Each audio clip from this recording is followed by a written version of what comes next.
সারা বছর এদিক ওদিক ছুটোছুটি তো লেগেই আছে, কিন্তু বিশেষ বিশেষ কিছু দিন যেগুলো আমরা কাজ না রাখারই চেষ্টা করি। সকাল সকাল রান্না বান্না সেরে নিয়ে এখন প্যাকিং করা চলছে। এরপরই আমরা বেরিয়ে যাব। আর এই বিশেষ দিনটায় গাছের গোলাপ ফুল তো নিতেই হবে। আজ 12ই জানুয়ারি, আজকে বাবার জন্মদিন।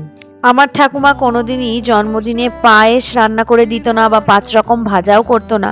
তো মাকে দেখেছি যেরম ভাবে জন্মদিন বাবার পালন করে আসতে, আমরাও কিন্তু এখন সেরম ভাবেই পালন করি। আজকে সব বাবার পছন্দের রান্না হয়েছে, বেগুন ভাজা, মুগের ডাল আর মাছ যেটা দিদিভাই নিয়ে এসেছে, আর আমি তো মাটন নিয়ে এসেছি।